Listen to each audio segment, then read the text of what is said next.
And we are back. You may know our guest this evening from when she was on The Real Housewives of Atlanta, Dancing with the Stars, her current show, Don't Be Tardy, or her music. She is our beautiful friend, Kim Zolciak-Biermann.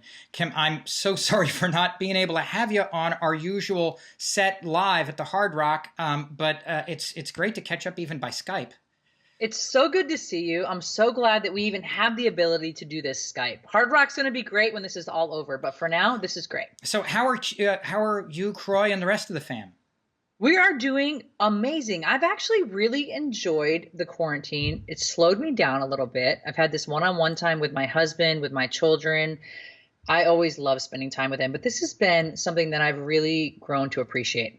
You know, you've got kind of like us, you've got a crazy busy life, and the slowdown of just, of the quarantine, for lack of a better way of putting it, the lockdowns really kind of gave us more time with our families than we would normally have, even when part of your job is actually to shoot a show with your family, right? Right. No, 100%. Even though we're shooting and they just show kind of and shoot what we're doing and how we're living, it's still a show and you still have 10 people in your house filming and it's still a big crew. So this has been something that I really love. My kids actually go back to school this week and I'm struggling with it. So for those of our viewers who may be unfamiliar, you were part of the original cast of The Real Housewives of Atlanta. Can you share with our viewers how that came about? Well, I started Housewives of Atlanta in 2008. I worked out at the gym with Nene, actually. And one day Nene said, hey, I have this show that they're asking me that, to film a pilot for. Do you want to come? And I was like, yeah, right, Nene. Like, you don't have a show you're doing, right? But I was like, yeah, sure. So Sheree, Nene, and I have been friends for a few years at this point.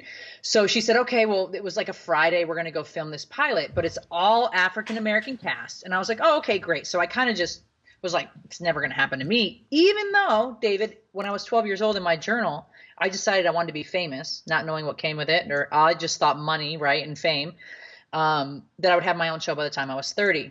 I was 29 when this started.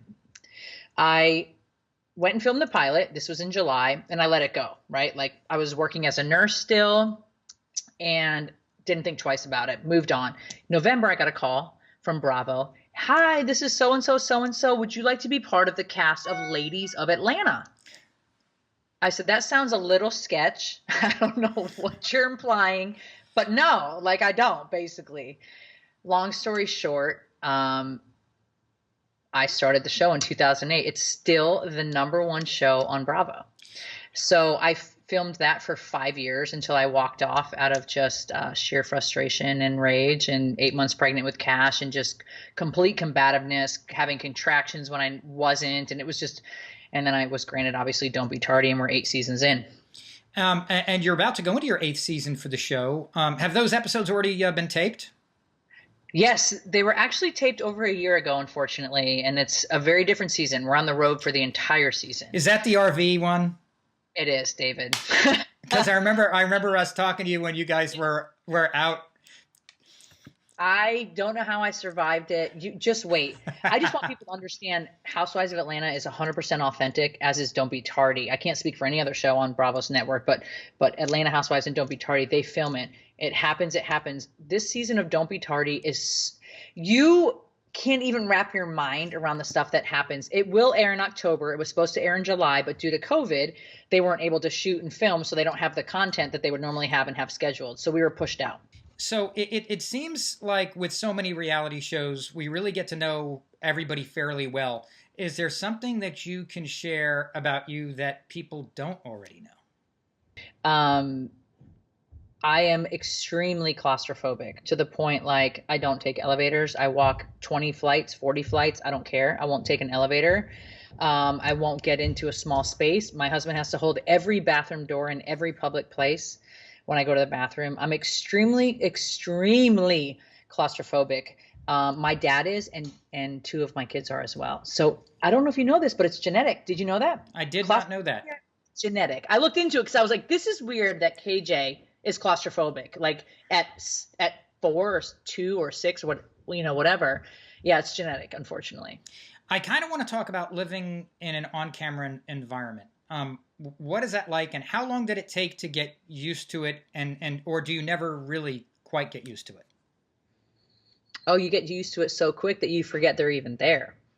Is actually how it is. I've had pretty much, well, Don't Be Tardy, 8 seasons in, we've had pretty much the same crew. Our crew changed a little bit this season just because of the travel and on the road for so long. But we've had the same sound guy for 7 years, and they become your family. And prior to that, Housewives of Atlanta, the same people as well. And after the first, couple weeks, season one, 2008, you kind of forget they're there, and they're your family, they're your friends, they want the best for you.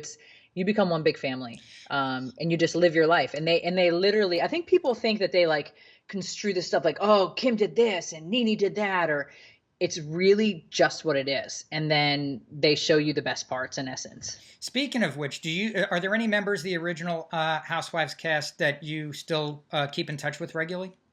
Sheree was in my wedding. I talked to Sheree.